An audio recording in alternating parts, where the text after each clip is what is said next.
If you buy an ETF in general, you're smart. Even though right now the Bitcoin ETFs make up only 1% of ETF assets, just one. They're like 100 out of 10 in growth. They break the rules. The growth is one thing, but really I think what was really important was they're gonna serve up Bitcoin in like 30 different ways to appeal to exactly what you're looking for. Satoshi not moving that Bitcoin, to think of inventing something, not cashing in on purpose, clearly there was no profit motive here. People can get really behind that. And Bogle was the same way. When he started Vanguard, maybe how would the ETFs respond to, like, say, an 80% drawdown in the price of Bitcoin over 18 months? My thesis is that the ETFs are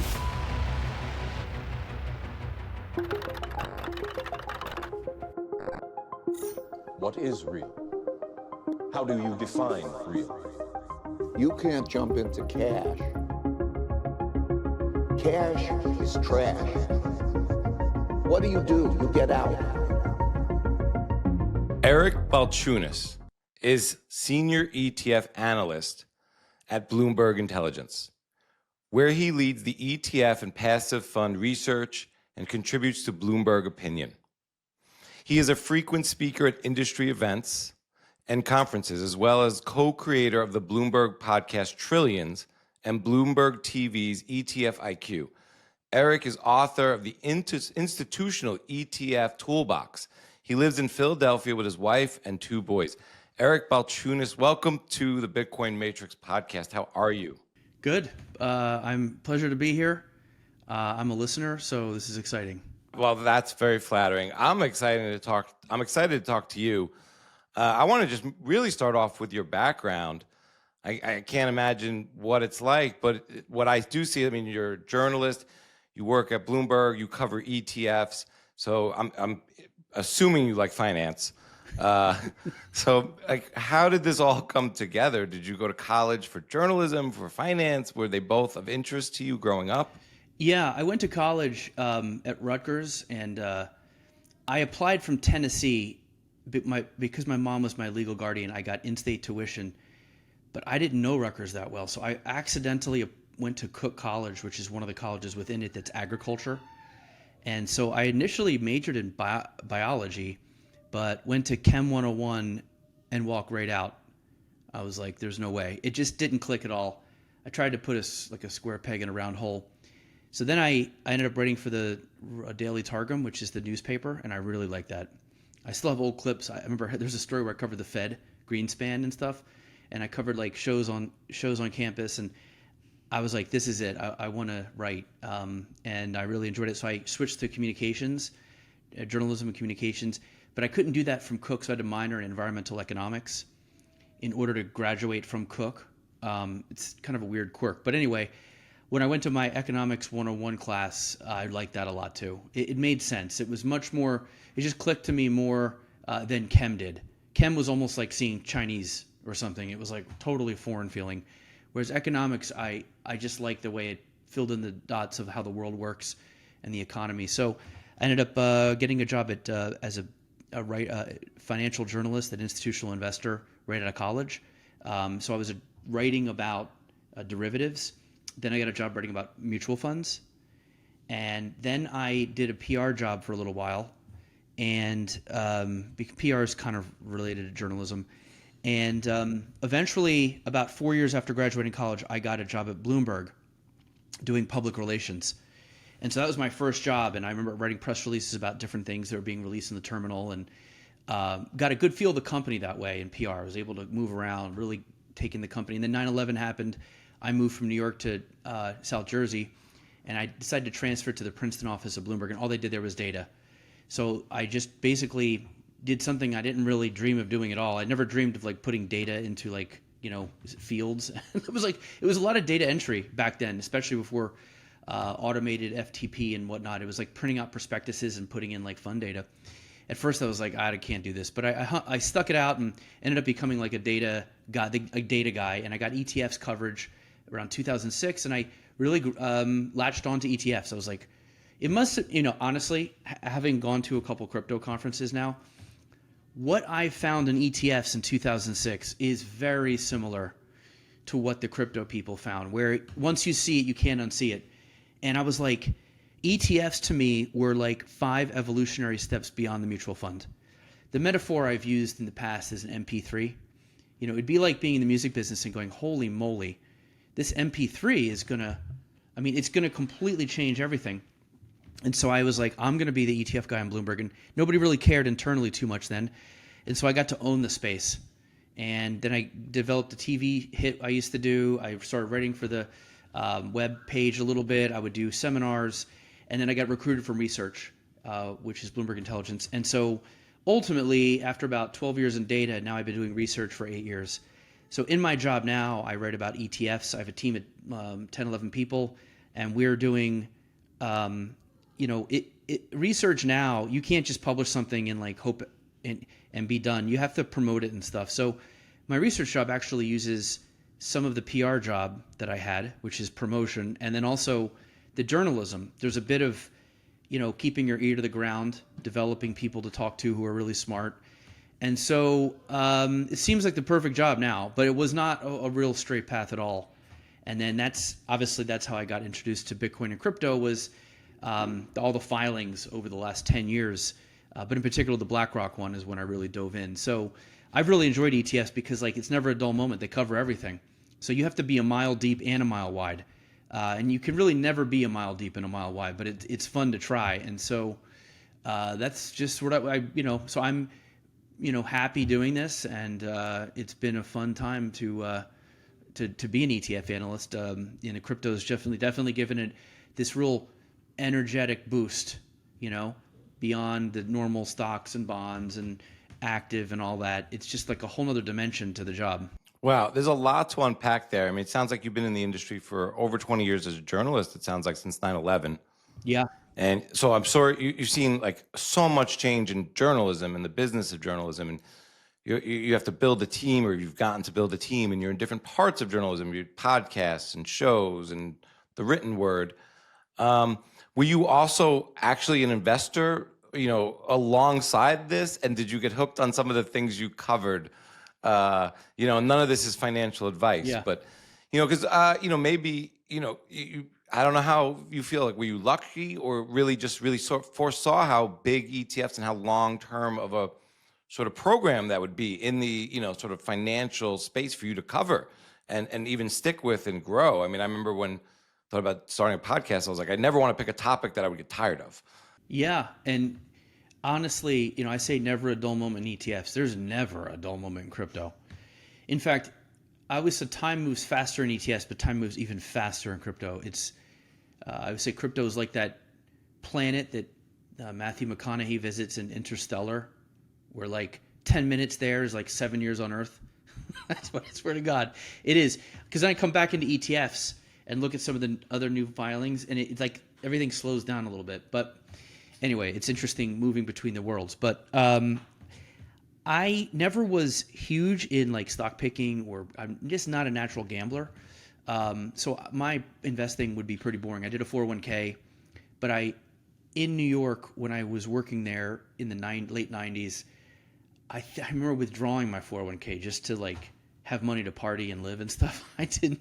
So I'm like not a good example. And then finally, right now at 34, 35, I got really serious and started investing, just grew up basically. And it's my, very boring 401k, but I max it out, but mostly by low cost index funds. I think another thing that once you see it, you can't unsee it is like low cost indexing. And compounding returns on low fees is a hell of a thing. And so I just have a boring portfolio, let it ride. And occasionally like something comes up where my wife and I get into an idea and we'll put a little bit in there, but we don't put too much. And, I'd say that, I kind of represent what we see in the flows. Most 80% of it goes to like boring vanilla, Vanguard type stuff. But then 20% is, speculative. And so I think that's sort of where I land too. But I wasn't one of those people who were like, thought I could beat the stock market game or a stock picker. I think first and foremost, I like being a journalist and writing. And as I got into research, I combined my data skills, and I really enjoyed taking data, thinking about it, and then I would just find this really cool way to frame something, you know, and I really enjoy that act of taking something that might be slightly boring and telling, and I'm going to tell you why this is interesting, and I might even like jog your imagination with it. And that is the art of the job that I really like, more even sometimes than the sort of like stocks going up and down. Yeah, well, I want to get into one of your latest pieces. Phenomenal book, The Bogle Effect, how John Bogle and Vanguard turned Wall Street inside out and saved investors trillions. Maybe we can just start with, like, what is the ethos of Vanguard? How would you, I mean, you know, it's kind of interesting. We're going to talk about Wall Street and how there was a good guy or something. I don't know. Yeah, you know, I was going to call the book The Man Who Shrunk Wall Street. There was a couple titles I had, but this guy was weird. This guy was different. And I was actually today on Twitter, I was debating with a couple of people about Satoshi not moving that Bitcoin. Like, to think of inventing something, being the founder, and like not cashing in on purpose. And then if you look at the white paper, all of it's given away for free. Clearly there was no profit motive here. People can get really behind that, you know? And Bogle was the same way. When he started Vanguard, he created as a mutually owned company, which means it's owned by the investors. It's like a co-op. So if you're a Vanguard investor, you are an owner of the company. And what happens is whenever they got like new assets and those assets produce more fees, instead of taking the revenue and spending it on higher salaries or sponsoring a sports stadium, the people who vote on the board were representing the investors, and they were like, well, we just want lower fees.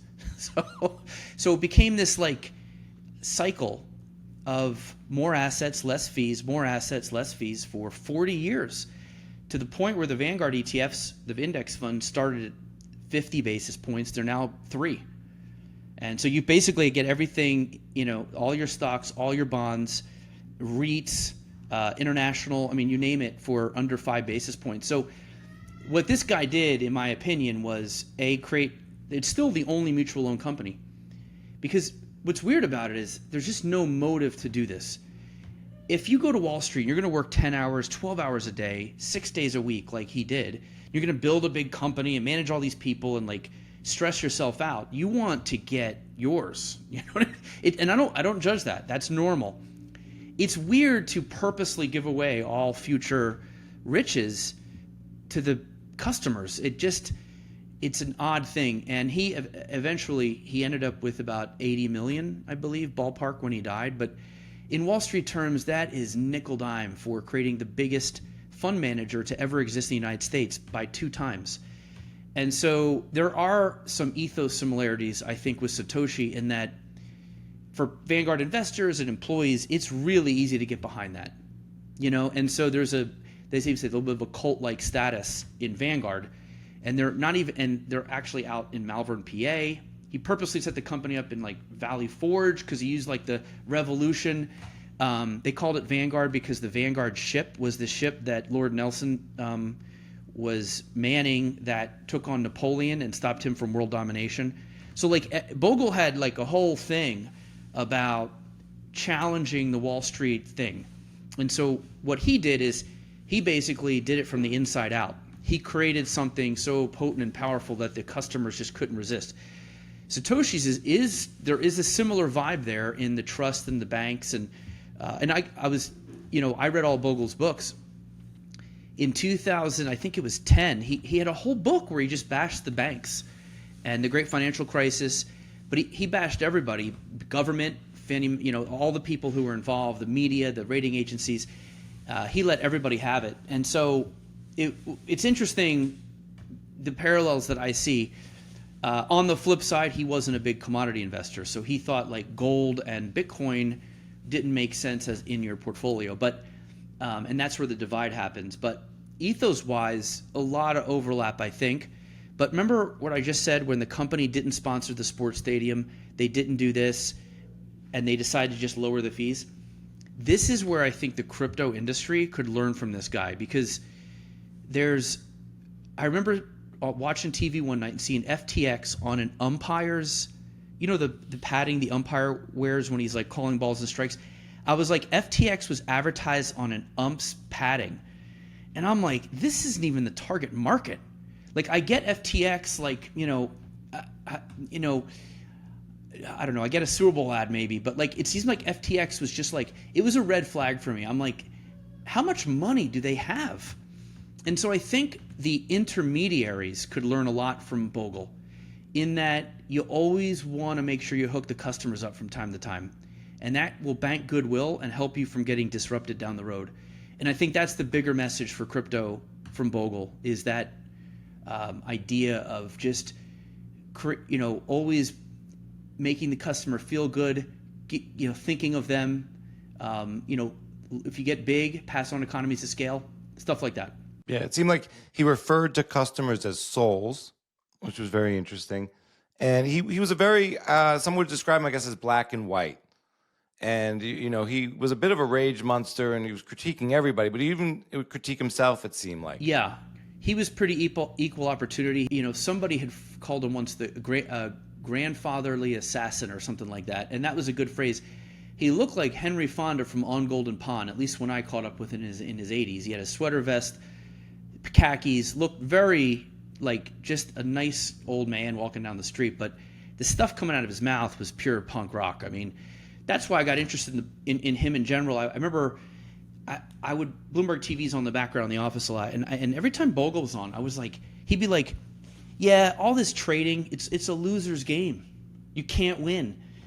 And he would like, he came in from such a different dimension. And then the rest of the programming was, what's the Fed going to do? What stocks should we pick? He comes in and just basically says it's all a waste of time. He even said, I'm surprised they invite me back. And I just thought, man, this guy is crazy. And so that was my first kind of like, he piqued my interest. But he would go to conferences and tell fund managers, lower your fees. He was very abrasive. He created a couple enemies. Some people, I think even today, like, say that he did a good job, but secretly, probably wish he wasn't so savage. That said, he would trash active, he would trash high fees, but then when he would run into one of the managers, he would be nice. Like, he could separate the job you did from a human being, which is something I think so needed, especially in our political atmosphere. Like, you can be an active manager charging like a high fee and still be a really good person, nice person. Like, it doesn't mean you're totally bad. But he could say, look, I think those fees are high. There's a better way to do it. Maybe, you don't need all that excess dollar fee for garbage advertising. That's a debate to have, but he wouldn't be like, that person's evil. So I do think he was mature enough to do that. And I saw him interact with several people. He was friends with several active managers. And his son actually was an active manager.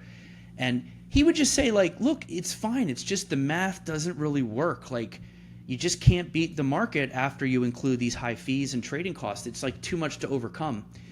And that was, the low fees, and then the passive thing sort of became his like mission. But again, at the end of the day, he was abrasive and punky, but he would also be very cordial and very human with a person. Like, he didn't like ETFs at all. And I was the ETF guy, and I remember walking in, and he's like, and it was the day after he wrote an op-ed in that Financial Times saying ETFs suck. And so I walk in, and he's like, oh, did you read the FT piece? And I never met him before in person. And I said, oh, yeah, I saw that. He's like, I'm in big trouble around here. Because he was working in the research center. He had stepped down from CEO 20 years before. Vanguard launched ETFs after he left the CEO. So the CEO called him to yell at him and be like, dude, what are you doing? Like, we're trying to sell these ETFs. And I thought, man, this guy's getting yelled at by the CEO of the company he founded. And I'm like, that's when I knew, like, this guy's on a different trip. Like, he's not normal. And Vanguard was a little bit like a dysfunctional family. And I was very intrigued by this. But as I sat there and talked ETFs with him, and a lot of the time he would shoot holes in the ETFs and different ones. And he was pretty antagonistic, but he was such a nice guy to me. He was very gentlemanlike. He bought me lunch afterwards. And then I ended up interviewing 2 more times after that. But The juxtaposition with some of the words coming out of his mouth towards your livelihood and the type of person he was really fascinating. I think it allowed him to get away with more because he was such a nice person, and it was in such a good character with a heart that he could get away with some of the savage language he would have. Yeah, I mean, you really paint the picture really well, amazingly in the book. And I want to pull out this man's life because you kind of read the book and you say, oh, wow, I think a lot of people would want to be remembered in the way he was described, sort of what you were saying, honest, integrity. He didn't pull any punches, but he could still he had lunch with everybody. And he even supported ideas he hated and helped improve or optimize them. And he was at really crucial junctures. You know, the way I would describe it is that, you know, he kind of built a monetary black hole before Bitcoin in a way of like just sort of drawing in money through this idea of not making money. The way you kind of describe it is like he's this anti-capitalist capitalist. Like he builds this juggernaut, but he doesn't make a lot of money from it. He doesn't get incredibly rich in Wall Street terms. He works very hard. He works on this idea to, you know, almost his dying days. And I think there's a lot that Bitcoiners can learn from the way he lived and the way he thought about things. And Vanguard, I think, in the early days. I mean, they kind of built these low-fee pastures. They pulled in 29% of market share, you outlined, only 5% of revenue. By the way, that's insane. Can you find another business where that exists? I don't think so. Maybe Amazon could be close because they are so cheap, but that's that to me. I show a chart of that 29%, and then I show the 5%. Looks like giant jaws of an alligator or something, and I say that's probably the scariest chart on Wall Street, because Wall Street knows that the assets are going up. Why? Well, because those fees are low, and it's kind of like this. It's almost like a sea change that they can feel coming in slow motion, and that chart probably epitomizes it more than anything. Yeah. To outline a few more things that you mentioned in the book, you know, they gradually, then suddenly with Vanguard, you know, 7 out of 8 trillion came in after 2004, 30 years after existence. And it seemed like he knew this was coming, that nothing was going to stop this train. And he just had to stay the course. And we'll get to that in a second. They were taking in $1 billion a day, $500 million before lunch. They had this whole MO around, you know, good money versus bad money. And this kind of goes along with the fees because, you know, they were realizing people want to come in, but if they want to come in not for the long term, then they're going to kind of have to deal with the in and out expense, and all the mutual owners would have to deal with that. So it was really about sort of compounding in the buy and hodl model, you know, with low fees.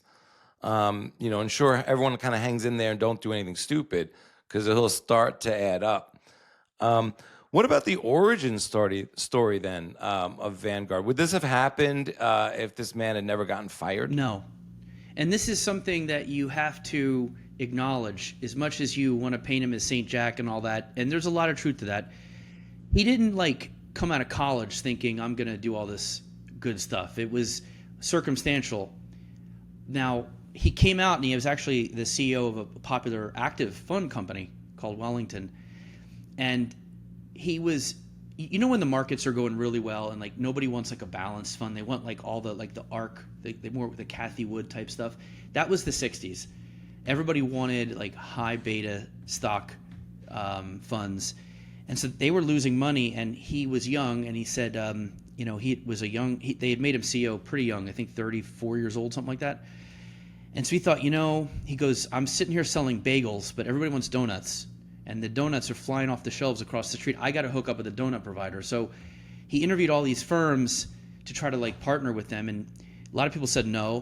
One firm said yes, was like kind of like an ARK, you know, very high growthy, the kind of thing they'd be like, oh, this is the new normal. And back then, some of these stocks were trading at like 50 times price. You know, they were really highly evaluated, but it worked for a little while.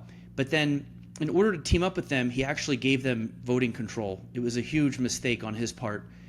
Long story short, when the 60s stopped and the music stopped, so to speak, and the 70s bear market came, it was brutal. Like flows came out of everything. They started fighting with each other.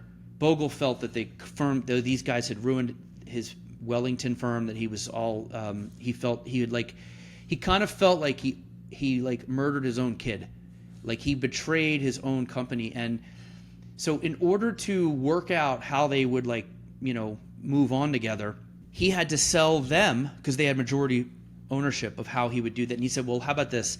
Let me do the back office work. So I'll do all the back office. You guys can still pick stocks and manage the funds.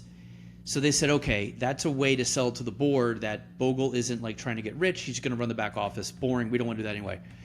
That company he called Vanguard. And so he was doing the back office, but then he read this article in the Journal of Portfolio Management that there's this, this guy, Paul Samuelson, said, I wish somebody would start an index fund so we could compare it versus the stock pickers. And he read that and he thought, damn, I could do an index fund at Vanguard because my contract says I can't manage money, but this isn't managing money. And he found this little loophole, got the board to agree to it, and started the first index fund in like 75, 76. And they didn't care. I mean, nobody thought it'd be a big deal.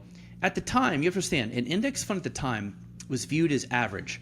So the big, like Fidelity, or not with Fidelity, but like active managers would say something like, would you want to be operated on by an average doctor?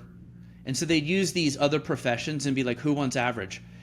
And so Bogle, not only did he have to fight that myth, and this sort of like in America, we all want number one. We want the 5-star guy. We want, everyone at the time was trying to get the best manager. And here he is with just giving you the market. And it took a long time to sell that concept. He used how much money you get over 50 years. That helped a lot. The more of the market return you keep, that starts to compound in your direction really powerfully around year 10 or 11. I mean, it's powerful to the point where if you have $10,000 and one fund scenario is giving you 6% and the other's giving you 8% a year. So that's 2% difference. That's the expense ratio and the trading costs. At the end of 50 years, one is going to give you like 150,000 and the other one's going to give you 350,000. So the fund company effectively took 60% of your return. It just seems so innocent in the 1% fee. So he would use these charts. The other thing that made it was so punk about Bogle is that he wouldn't use distribution fees.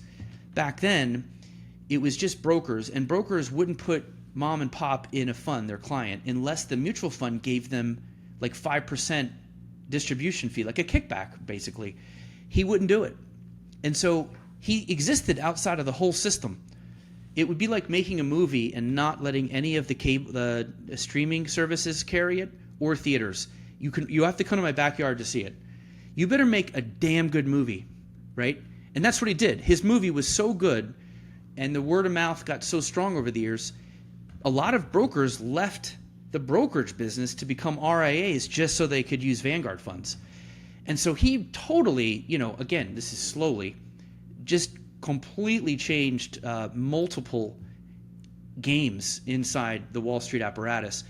He wasn't alone. There was other, like Schwab had some impact with trading costs.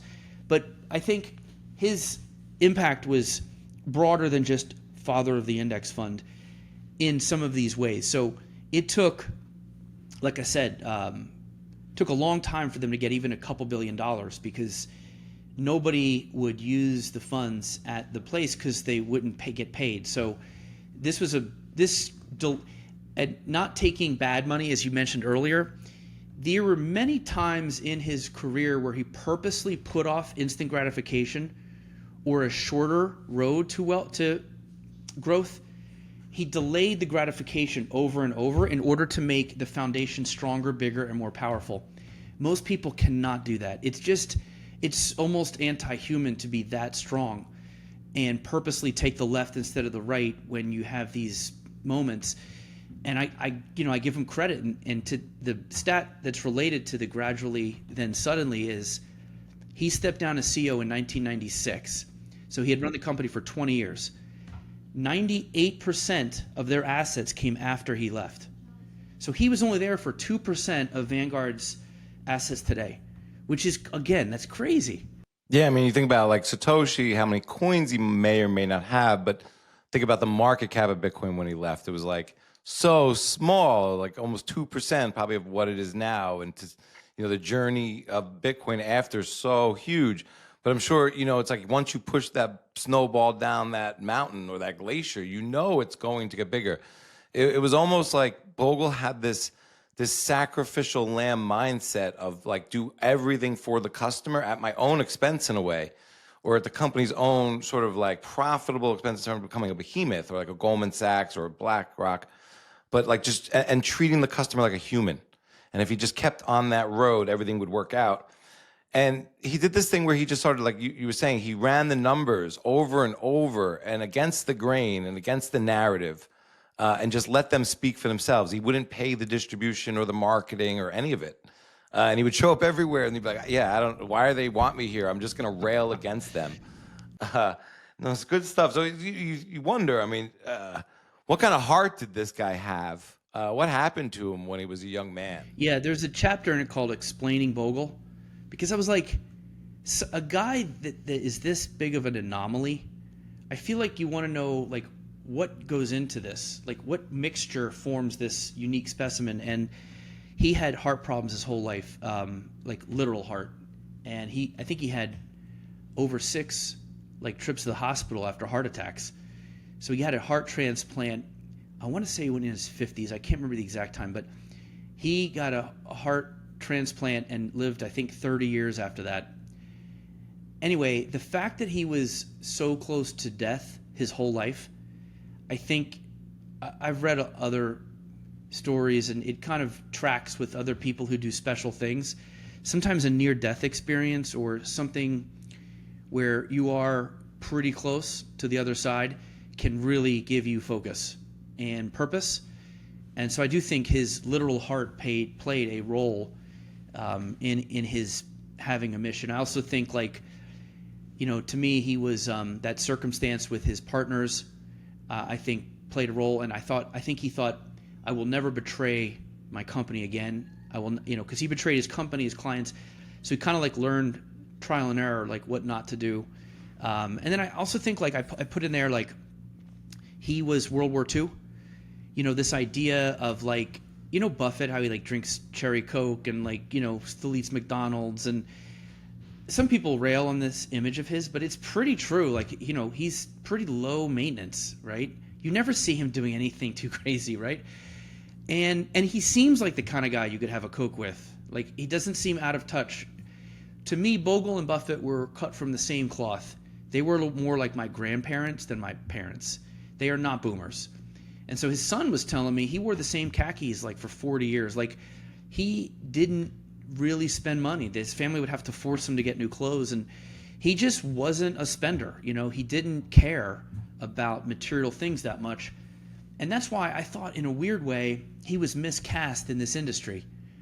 You think, somebody who wants to be remembered more for doing good things or helping people would go be a doctor or a priest. It just seemed like he was a mischaracterized person in Wall Street. Like, they normally don't attract people like that. They attract people who want nice clothes, who, and that was also interesting, that he was like in the wrong profession. It seemed like, character-wise.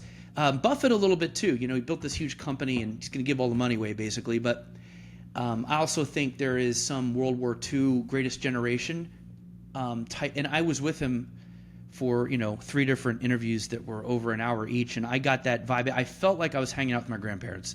I used to go to my grandpa's house, and he had the like paintings of ships, and he had like cannonballs, and like and he had like World War II books. He was in World War II, and I felt like that in his office. He had the paintings of the ships, some there's just a vibe that was low maintenance. And I think that probably also served him well to not go off the rails there.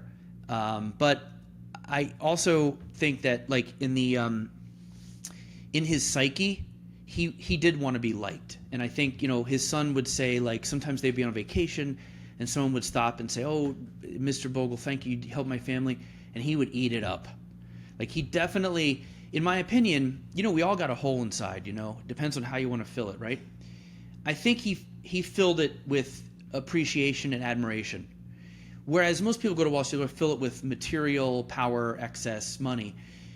He wanted something different in that hole than most people who go to Wall Street, in my view. And I think that's why once he figured out what Vanguard could be, because there is this part of the book where some people are like, he wasn't really that great of a guy. It was circumstantial. But I'm like, yeah, but after this circumstantial arrangement, he could have gotten really tired of not making money and gone to something else easily.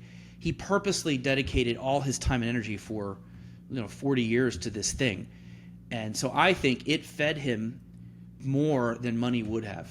Wow.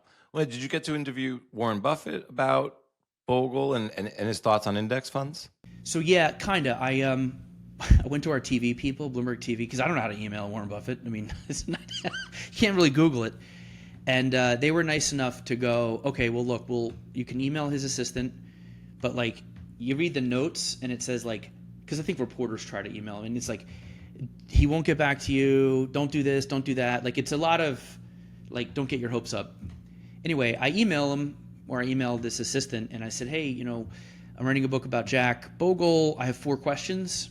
Was wondering if, Mr. Buffett would like to answer. And I just went back like a couple weeks ago. I was just curious. And less than 2 days later, he wrote back with the answers. He says, hey, look, I'm swamped, but for Jack, I'll do it. And he gave me the answers to my 4 questions and said, thanks, Warren. So I saved that email. I think that's pretty cool. And honestly, Buffett really appreciated him. He thought they should build a statue of him. Like he'd be the most statued guy if he could pick. But what made me interested in Buffett was in his 2016 letter to shareholders, Buffett said he was asked what to do with money if you're just and he goes, unless you're like me and you do this all day, every day, you should probably just use like a Vanguard 500 fund. And he goes, that's the same advice as to what I plan to do with my fortune. In my will, it says I'm going to put all my money, 90% of his money is going to go to a Vanguard 500 fund and 10% into short-term treasury bills. And I thought that was pretty powerful that the active manager, the most popular active manager, was somewhat of a fan. So, and then Bogle went to one of the shareholder meetings like maybe 2 years before he passed away and got to get a round of applause and some props from Warren, and it was a cool moment. And but they were almost like, they were so similar, yet one is the most famous active investor and one's the most famous passive. Go figure. Yeah, and it seemed like Buffett tipped his hat to Bogle, in my opinion, from what you wrote. Who are the Bogleheads? You go to a Bitcoin only conference, it's kind of like that. No, so the Bogleheads. This is I feel like this resonates with the crypto crowd. You know how like there's maxis, and then there's like light maxis, and then there's like people who like one of the coins, or then there's people who are just like, dude, everything's cool. I feel like what Bogle did is similar to Satoshi in that way, in that he laid out this thing, and there's a couple, you could be a Puritan about it and be like, it's this narrow, rigid thing, and that's it. Everything else is a distraction. Any religion kind of forms this way too, And so I think Bogleheads are basically like fans of Bogle, obviously, but they are all about low cost. And they also share information about like how to roll over a 401k and all that kind of stuff. So there's sort of like a group of Bitcoin maxis in a way that really just talk about how to best serve Bitcoin. What's, it's very much like, when someone brings up like, I don't know, like you couldn't bring up a leveraged ETF on the Bogleheads forum. They would kick you out probably for life. You can't get out of here with that. So that's the Bogleheads. And what was interesting to me is Vanguard itself started doing things that the Bogleheads were not happy with. So it was weird. Once Vanguard got taken over by non-Jack Bogle people, starting with the first CEO and then going down, they start launching things like smart beta ETFs. Even ETFs in general were controversial. It kind of caused friction, not only between Jack Bogle and Vanguard, but the Bogleheads. So that said, the Bogleheads, they are like, some of them use Fidelity, but they want to use the low cost Fidelity. So I think the Bogleheads are really about low cost. And there are chapters all over the world. They meet, they have rules about joining the forum, and that's the Bogleheads. And then Vanguard is this huge company that is now run by mere mortals. And the latest CEO is the guy from BlackRock, Salim Ramji, who's a great guy. But you could see, that's why I call the book The Bogle Effect and not the Vanguard Effect. Vanguard is a more popular word in culture because more people own Vanguard funds. I could have sold more books. But at some point, Vanguard is going to it's going to become and look and feel like a normal company, I think. Whereas, in my opinion, the real anomaly was this person, this Bogle. And that's why I call it the Bogle Effect, because his impact won't just live on in Vanguard, but it lives on in the Bogleheads and some people who were inspired. Like this guy in Australia started Beta Shares because he was a fan of Jack. The guy who started, what's that robo-advisor, Betterment? He was inspired by Jack. So I actually found some people in the book who were like, just basically like, I want to do what this guy does, except apply it here. And so that's why you have seen, there's been a couple people to say, we want to be the Vanguard of crypto, Vanguard of Bitcoin. Easier said than done, but I get the inspiration is there. So to me, that's why the book was purposely named something that would sell less copies. Also, I feel like it tracks with what Jack would do. You know, that's sort of like, let's take the longer delayed route because it's the right one. And in this case, 2 years after the book was published, I am so happy that it's called that. And not that I don't like Vanguard, they're great, but it's the right title, and it's all there. So I walk around feeling very satisfied with this particular book. My first book, a little less so. There's a couple things that gnaw at me, but this one I felt good about. Right. Well, you know, he was also seemed like the Forrest Gump, maybe not the Forrest Gump of investing, but really like he just seemed to be at all these crucial junctures, like, right? One of the things that was really interesting was the Wellington story about their flagship fund that he seemed to spend a lot of his time and energy protecting, because it was sort of the anti-boom and bust fund where it was steady and it was stable and it wasn't chasing and actively kind of trying to do all these things, and it would only come to fruition when the bust happened. So he kind of it could seem like eat crow and all these booms, and he just wait till it all comes back. Wait till you just give that all back. And, it always seemed to work out, but he had to live through those cycles. And then he sees, it seems like the guy who created the ETF comes to him for advice and wants to build the first ETF around Vanguard 500. And he says, no, you got 3 problems here, and I wouldn't do it anyway. If you fixed them, go on your way. And what happens from there? Like what happened here? Again, it almost reminds me of some developers talking to each other. Bogle's like, this isn't my cup of tea, but your design has a couple issues. Bogle didn't like the fact that the ETF wanted to trade on the exchange. He was anti-trading. HODL, however you pronounce it. American HODL, or the concept? HODL? To me, that was so paramount to Bogle. You have to hang in there because the magic happens in year 15, 18, 20. You start compounding so big. It's like that. You ever heard that? You get a domino and then the next one's twice the size. You can knock over the Empire State Building in I think it's like 40 dominoes or something. It's some ridiculous number. And so he was like, anything that could tempt you to trade, I hate. And so he was just trying to protect the investors. So Nate Most, who was trying to start the ETF, went to State Street, pitched it with them, and started Spider. Now, in the end, you could trade an ETF and not. You could hold an ETF for 50 years. Just because it has volume doesn't mean you have to trade. And so I would argue with Jack a little on that matter, and so were some of his closest friends. Like, in the end at the end, there were 2 things even his closest allies disagree with him on. Most everybody thought the ETF was fine, and it was actually good in some cases. He still couldn't get comfortable with it. To me, he created the index fund, and to me that was like his firstborn daughter. And the ETF was like the tatted up bad boy she married. And it was like he didn't want him in the family, but now he's here, and he has to deal with them. So over the years, he got softer and more into it, but he could never get fully comfortable. It just wasn't what he wanted for his precious index fund. Anyway, long story short, Vanguard got into it and they become a huge hit. And if Vanguard hadn't gotten to ETFs, Vanguard's growth would have definitely like plateaued quicker, way back in the day, because people like ETFs because they're not just liquid and cheap, which a Vanguard Index Mutual Fund's great. It's already liquid, it's passive, you get to keep all your money, but ETFs have the benefit of being tax efficient. You don't get capital gains. Not that index funds are bad at that, but they're also easy to get on a brokerage platform, and they're free. You can get them for free. There's no trading cost.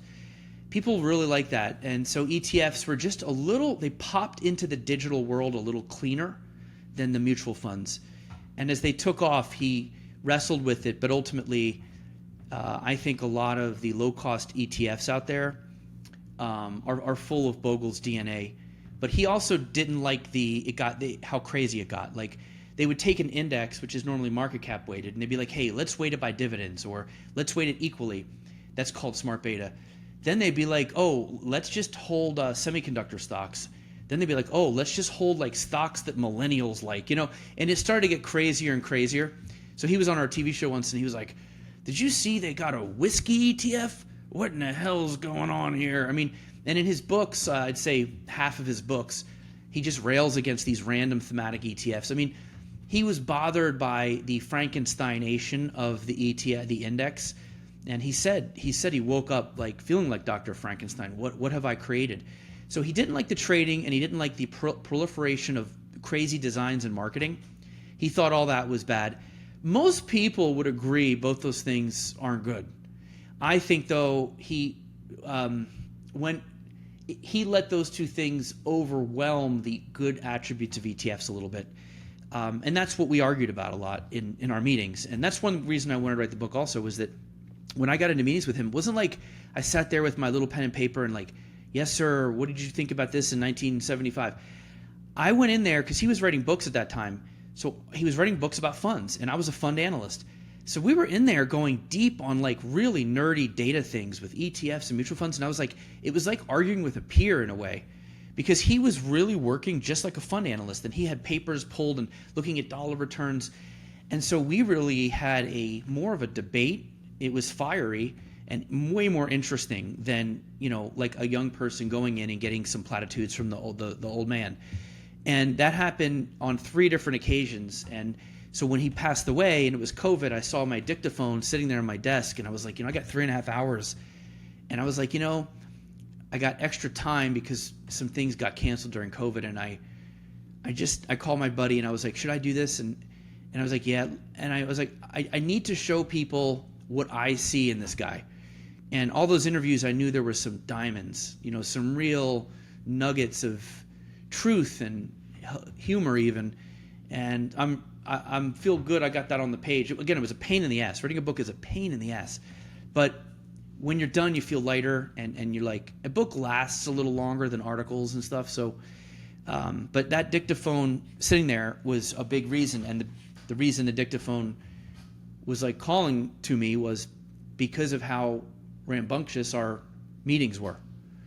They were, like I said, a lot of debating, and I would throw out a lot of like scenarios, and he would sort of like shoot them down.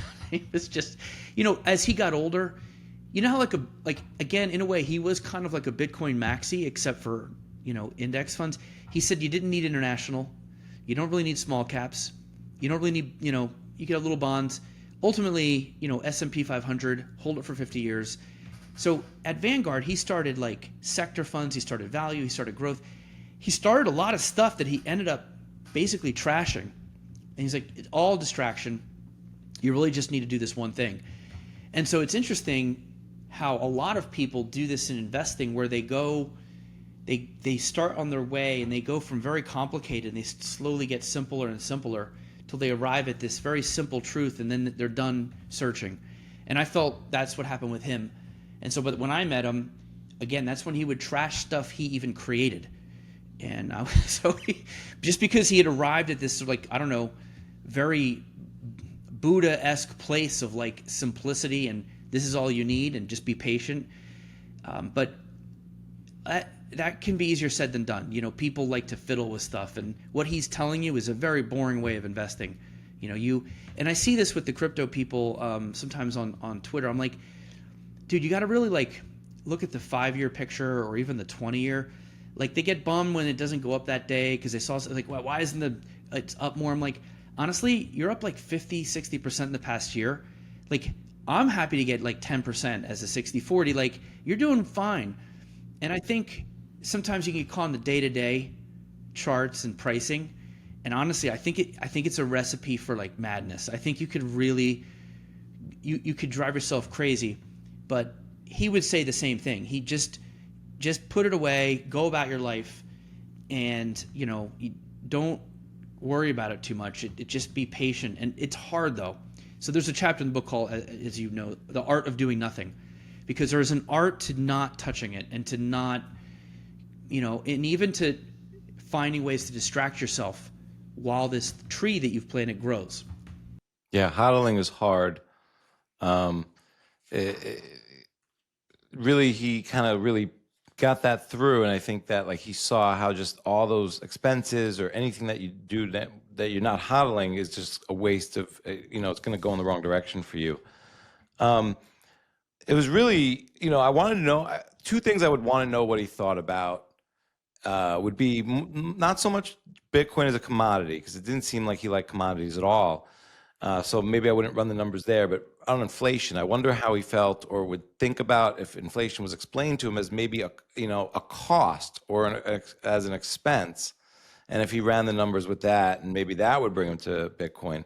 And then I'd wonder what he thinks about AI and maybe the future of investing in ETFs or active investing with AI.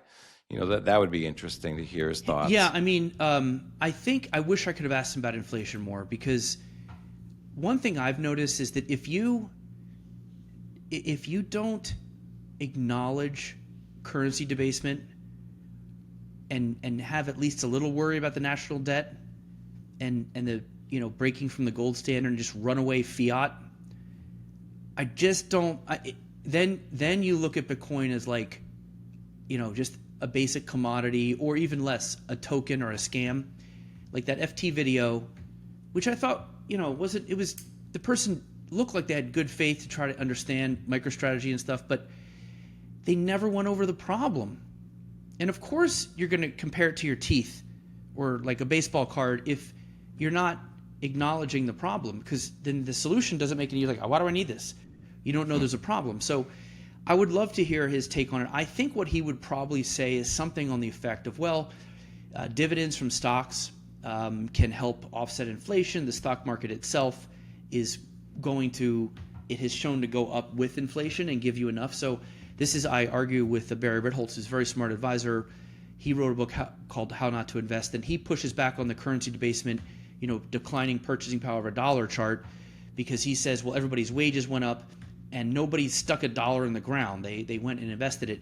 Bogle would probably be around there, but I wish I could ask him. I also wish I could ask him about AI, or what I really would have loved to get his take on was the GameStop stuff.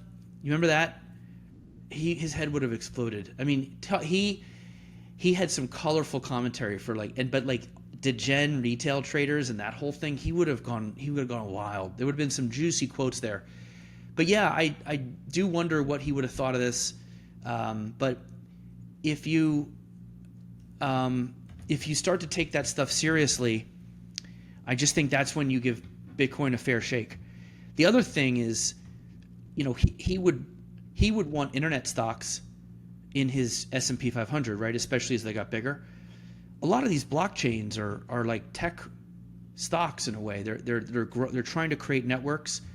They're in form of the internet, and that other side of crypto that isn't Bitcoin, which is digital gold, the rest of crypto to me reminds me a lot of actual stocks. I mean, there's no quote unquote cash flow, but there's a lot of other elements of it that remind me of, like, say, a small cap tech stock, because it's hard to tell which of these blockchains is going to succeed more than the other. You can tell there's jockeying. This one says we're faster, but we're less central, whatever, or less decentral. And so I think that would have been interesting to throw his way as well. But, knowing him, again, I think he'd be like, nah. I think he just, he really, but, I forget who it was. Somebody was saying that Buffett, it might have been Michael Saylor, he was talking about how if Buffett were in Argentina in 1950 and he started doing this stock thing, he would be broke. Like, he happened to be born in the right place at the right time to do this stock thing. And I do find that, like, the U.S. market has grown so much, and I think it's great. I think the innovation here rules, and I really think the U.S. is dynamic. I think you could almost say that the stock market is one of our best exports. Nobody does it like the U.S. And still, though, these valuations, how long can this go? And, you look at the inflation and something to protect from some of that. So I totally see the view. I see what the coiners see. And I see the point that Jack probably, again, he grew up in the perfect time to be a U.S. stock investor. Yes, there was a bear market here. In the 2000s, the S&P was flat, if you take the whole decade. But we, in this current environment, haven't ever gone through like a flat decade. It's been really, really easy, I think. And I think until it stops being easy, it will be tough to pull 60-40 people like all the way, I think. But I think more and more a little dose of Bitcoin is appealing to a lot of just sort of average investors. I think when you go over inflation and national debt, even if you take somebody who's associated Bitcoin with like one political party, and let's say on the other side, if you start actually like saying them, do you worry about inflation? Like, let's say it's 3%, 4%, and everybody can relate to getting a raise of like 3% and realizing it's nothing. And people can also understand, like, I think if you show them total return and then real return, this is your return after inflation, which isn't in the documents or on the screen. Most people are going to go, yeah, that kind of sucks. I'm worried about that. So to me, that's the front door. And again, Bogle would have answers, but I think everybody who's an advisor or investor has to have a plan for that. If it's not Bitcoin, you should have some plan. But the idea of not even acknowledging it, I think that's just like ignorant in my opinion. And that's really the heart of the matter. And then the currency and using something that's trustless, that's also very interesting. I think Bogle would have found that appealing. In his first couple books, he put out money market funds that were real low cost. And he had people coming from the banks to Vanguard. And he'd be like, oh, guess who we're pissing off this year? The banks. And so he really liked to F with the banks, he was not like a fan of the big financial world at all. Again, just different application, but similar ethos in that way. So I think the global currency aspect of it and the fact that it's indestructible, again, it would have been a really interesting discussion to have with him, but it's, obviously we'll never know. Yeah, a couple of things I gleaned from the book that I love the way he thought about it. It's like the idea of HODL, why buy anything you'd ever want to sell? Just buy it because you want to have it forever. And, don't chase the new shiny thing all the time because most of the time it's not going to work out for you. Yeah, I wonder how he'd think about, like Bitcoin and fees on Lightning and sort of the dematerialization of banks there. But I want to talk to you a little bit about ETFs and your journey to Bitcoin even. So, because ETFs are a major aspect of investing now as well. And they are a new force in Bitcoin, it seems like, and a new way for retail and Wall Street to access Bitcoin. So maybe what was your journey like? I mean, you started seeing the filings, you're covering it as a journalist. When did it go from this is, the ETFs doing what they want to do and sort of chasing trends to, oh, maybe this is something more than just, what millennials want to buy this week or, an ESG fund? I think it was two things. The data, the flows were pretty good and they were consistent. You could tell that people were voting with their feet and that was important, but they were still too small for like Bloomberg at large to care that much, or even big asset managers at the time were like, I think a lot of them were hoping it would just go away because nobody wanted to like die. I call it the Terror Dome. Because when you go in the ETF market, you have to fight Vanguard and BlackRock with like no fees. It's brutal. Mutual funds are more like a country club. You can charge a lot and make a lot of. It's a brutal move over there, and so a lot of asset managers wanted it to just go away, I think, and it didn't, and it got bigger and bigger. And the other thing I thought was really turned me on was I went to conferences early on. Like I started hanging out with people in the scene, and some of the things they were saying, I'm like, they're right, and they would, and you know, when you go someplace, and everybody knows this feeling, could be like a certain band, could be like a fair, could be you just like something's going on here. There's something happening in the air. And I felt that way with ETF conferences. I was like, this is where I want to be. And I remember, the first what was the second conference I went to? The guy was like, welcome to the right side of history. And that's how the conference was open. And it was like a little bit of a revolution vibe. I got the same feeling at some of the crypto conferences I've gone to be honest with you. There's a real parallel, except this time I'm not this sort of young punk rocker. I walk around feeling like the old guy all of a sudden. Like I probably bring the average age up to like 31. You know what I mean? And I have to wear, because I can't. I gotta dress Bloombergian enough. But there's enough TradFi people there that nobody really cares. But I definitely am fascinated by that feeling that something's happening. And then you look at the energy, the intelligence, and the price action, and it backs it all up. Some of these, Bitcoin in particular, the more you read about it, the more you're like, wow, what a design. You realize all the things that went into it. It wasn't like someone just like, oh, let me throw this token on the internet, which is how I think a lot of people think about it. It was way more complicated than that, and it was built on the shoulders of a lot of innovation. And the ETF and other things were similar. I've done enough of this research and all this stuff that like a lot of things that you think are just came out of the blue were actually like, the fourth attempt at something. Like even the MP3 was the third one. In the case of the ETF, they had these things called super shares. Long story short, ETFs were not the first attempt at the ETF. Just like I remember I read a book called I Want My MTV, and they had Friday night videos. MTV took over. Why? And I think Bitcoin is that thing for this area. It's the thing that happened to bring it all together in the right place at the right time, and you couldn't shoot a hole in it. It just was pretty perfect, the design, and it was caught fire. And so I feel that caught fire kind of energy in the ETF space back in 2006, 7, 8. And I was like, I'm going to dedicate my whole career to this. I feel like it's a swell that's going to become a wave, and it did. And I feel that again in this space. It's a very similar situation. It's a little more tech-oriented than the ETF. It's not pure financial. It's got this tech element, but the ETF industry lean young compared to hedge funds and mutual funds, just like crypto leans young to basically everybody. I mean, and also in the ETF, early ETF events, the conferences were at, it was still in a hotel, but it was the vibe and the presentations used pictures more than charts. The energy, it was much more dynamic, cool than the sort of like mutual fund conference that felt like it was still in the 80s and 90s.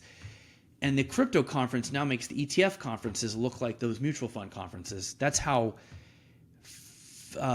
alive and novel and, Token 2049 in particular was pretty mind-blowing.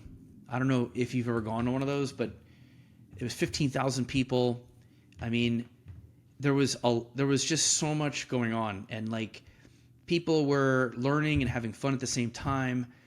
And every time, the room was full, packed, standing room only.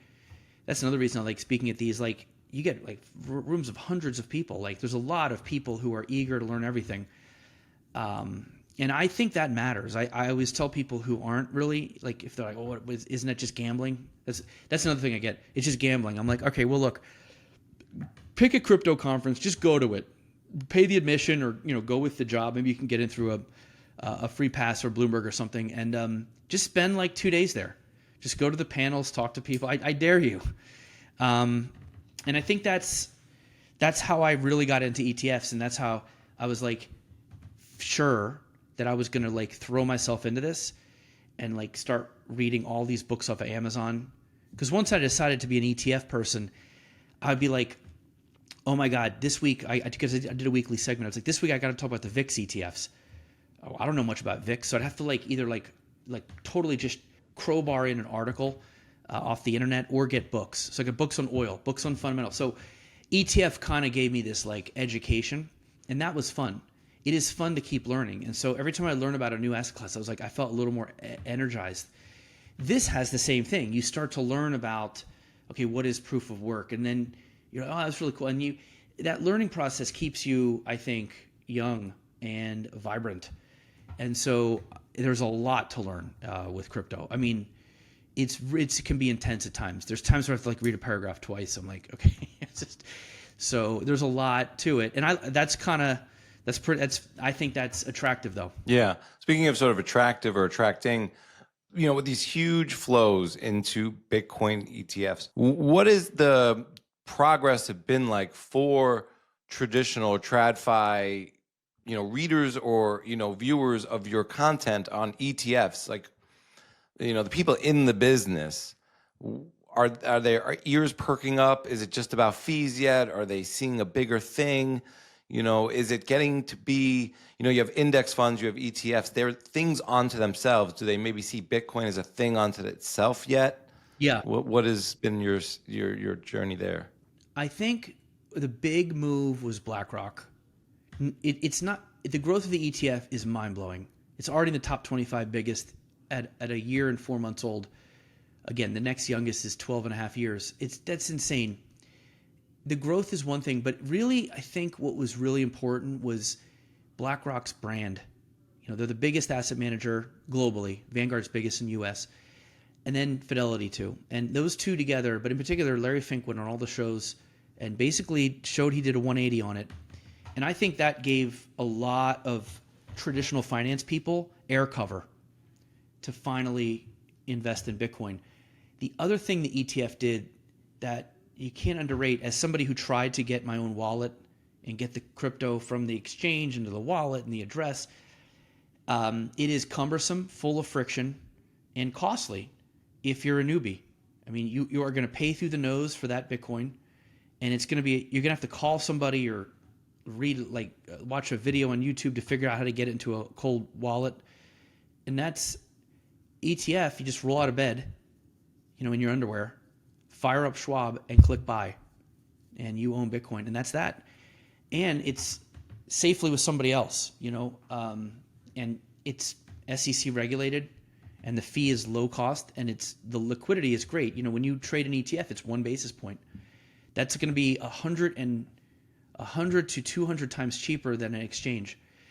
And that's really powerful. The people who are in the traditional finance world, I think a lot of them are getting into it. I think there's just some haters. Some of them will hold Bitcoin anyway. They'll be like, look, I don't get it, and some of these people are crazy, but I just, I hold a little anyway. But I think what's going to talk, money talks. So as these assets and these 10 spot Bitcoin ETFs grow and grow, and every year analysts like me are like, this is insane, it's going to matter at some point. And so already we've seen Bitcoins kind of get what I call the ETF treatment. You've got leverage Bitcoin now. You've got options overlay Bitcoin, where they rate call options on top of it to get yield. You've got buffer Bitcoin, where they purposely can say, okay, if it goes down more than 20%, you're covered with the put options. So they're gonna serve up Bitcoin in 30 different ways to appeal to exactly what you're looking for. And over time, the spot ETFs will grow, but so will these ancillary solution type ETFs. And that's how a category blossoms. And it's blossoming at a rate that's probably at least 5 times, maybe 10 times faster than a normal category. And so even though right now the Bitcoin ETFs make up only 1% of ETF assets, just 1, but they're 100 out of 10 in growth. They break the rules. And that's why I've spent about half of my time obsessed on them, because it'd be like, I try to tell people this, it's a little boomer and it's a little sportsy, but I remember when Tiger Woods came on the scene, not a lot of people knew about him. All of a sudden, this like 20-year-old kid wins the Masters by like 8 strokes, and people are like, what? And then he wins the US Open by like 12 strokes, and it's like, holy shit. It'd be like being a sports writer and not being pretty obsessed with that for the first 2 or 3 years of Tiger Woods. Ultimately, we'll probably get a little more used to this, especially after all these altcoins are finally approved, because now the next thing's the altcoins. But it's that spectacular where you're like, this guy might just change the entire game of golf. Like, there's so much to unpack with that early days. So there's these events that happen, once or twice in a career, where something so big in your industry just shakes it up. I'd put, maybe there's the first ETF, the first bond ETF, GLD, and then maybe this. Like, there's, those are 4 pivotal moments. And GLD, by the way, was huge. Like, I mean, this took over everybody's brain. And the Bitcoin ETFs pretty much have the same amount of assets as the gold ETFs. In fact, they passed them for a moment there back before Q1 when gold went crazy. There was a moment within 10 months on the market where they passed gold ETFs. Ultimately, we think they'll triple gold ETFs in the next 3 to 5 years. And then there'll be 2% of assets or 3%. The other thing is, we talk about Vanguard, and I'm glad you're interested, but like VOO is the S&P 500, is not a lot to say about it anymore. It's like, okay, so as somebody writing about things, like the newness of it is also captivating. You know what I mean? Because, okay, fine, VOO is great. Everybody loves it, takes in a lot of flows. But what about these new products? Not just Bitcoin. I follow some of the other stuff that's coming out. As an analyst, that design and those innovations are important. But I guess that's how I would say it's the reaction to it is. But occasionally I'll find somebody who's just sour. Like, they're just like I'll kind of hear secondhand, like, I wish you didn't cover it so much. Like, there's, and Nate Geraci, who's I don't know if you know him. He's an advisor, and he's also a big ETF guy. His podcast called ETF Prime. He got some feedback where it's like, he kept talking about Bitcoin ETFs. So he got people complaining. He started a crypto Prime podcast just to move it all over there and keep ETFs separate. So there is a point where some people are like, okay, fine, I get it, I have 1%, but can we still go back to talking about like fundamentals and stocks and bonds and stuff? So I think that's sort of the reaction, but there's no way you can sit there and not be blown away by these numbers. Again, it'd be like being a sports fan and not being blown away by Tiger Woods in like 97 to 2000. It'd be like weird if you were like, oh, that's no big deal. Right.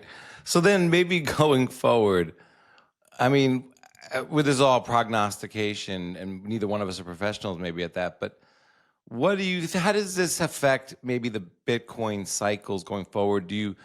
How do you think the Bitcoin ETFs respond on either just down days, like massive down days, like something like maybe if we did a rewind to like March of 2020 and we had something like that where Bitcoin dropped 50% in an afternoon, maybe how would the ETFs respond? And maybe how do you think how would the ETFs respond to, like, say, an 80% drawdown in the price of Bitcoin over 18 months?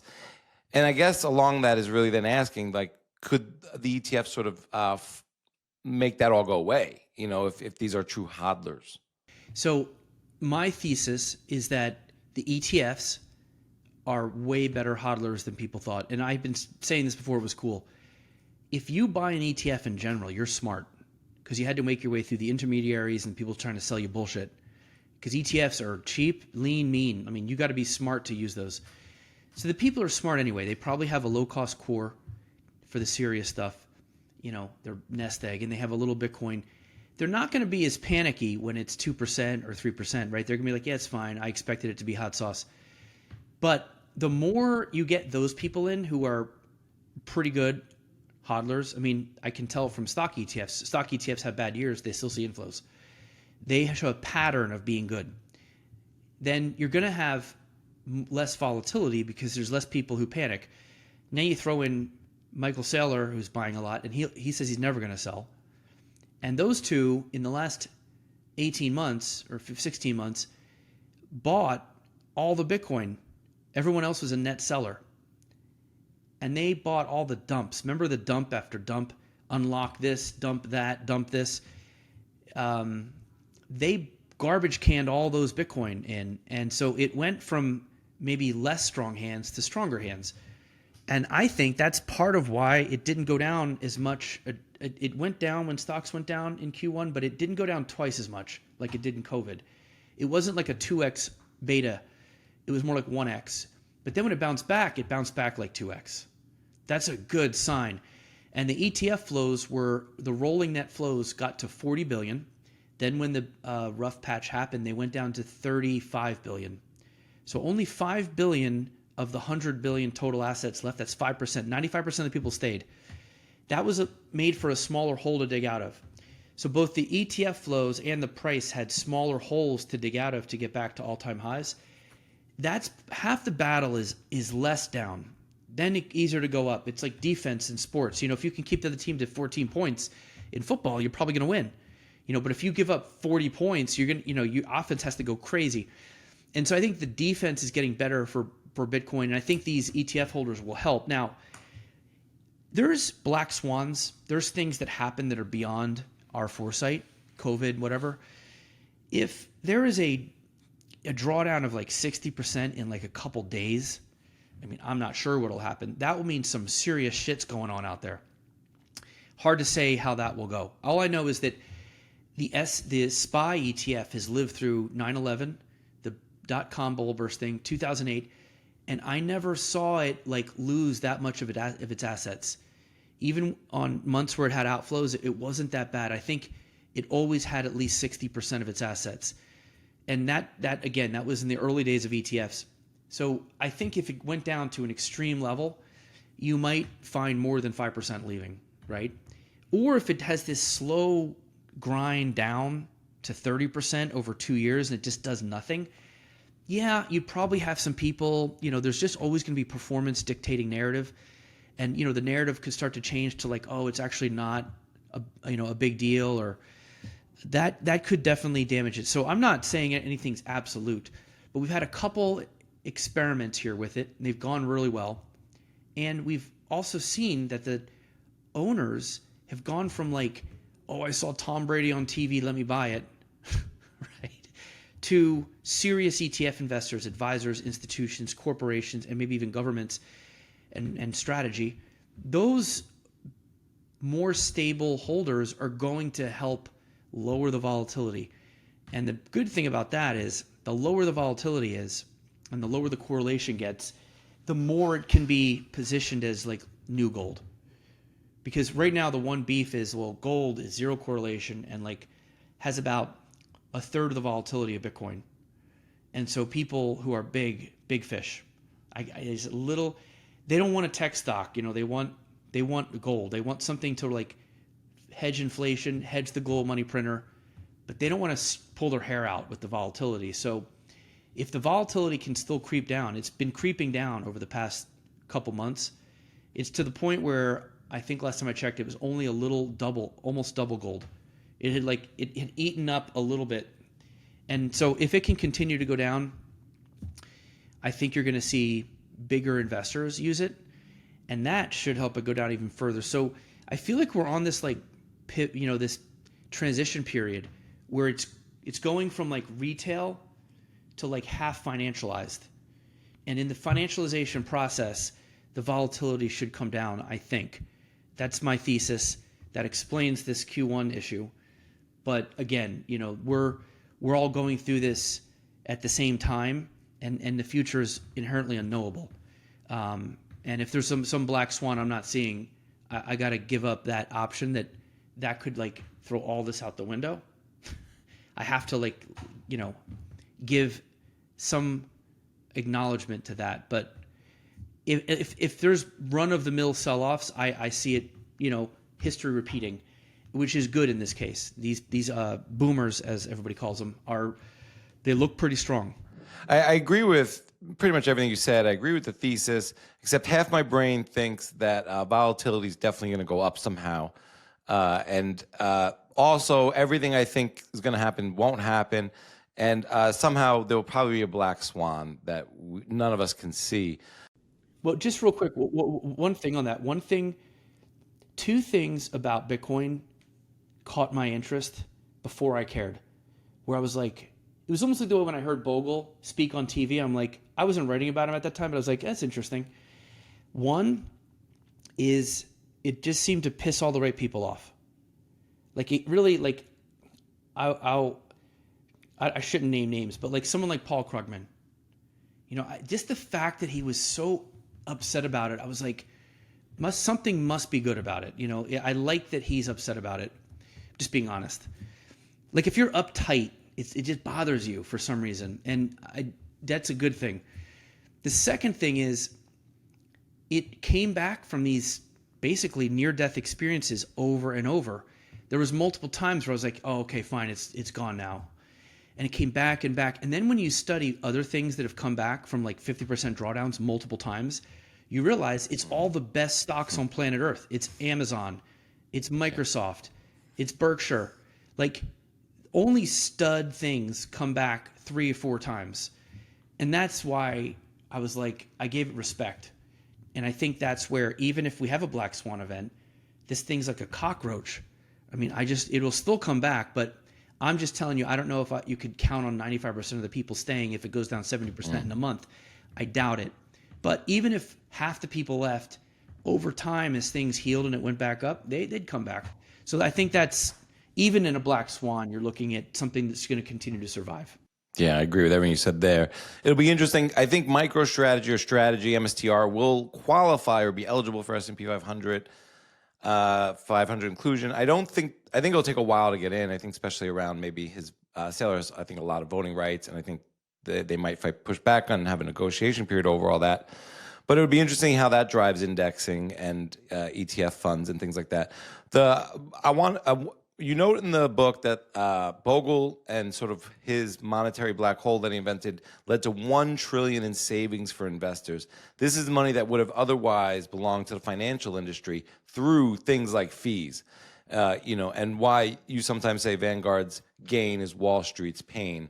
And before I ask you my last question, I want to read a little bit from the book about explaining Bogle, or the chapter explaining Bogle. And it's sort of a thing, whenever Jack says one thing, he really means something else. So I'm going to read what he says and what he means, because I love these. So when Jack says, I know it's not your fault, he means it's your fault. When Jack says, whose responsibility is it to, he means, isn't it your responsibility to? When Jack says, I need this whenever you can get a chance, he means, I meant to ask you to do this yesterday, so now I need it in 5 minutes. When he says, could you have somebody, he means, could you?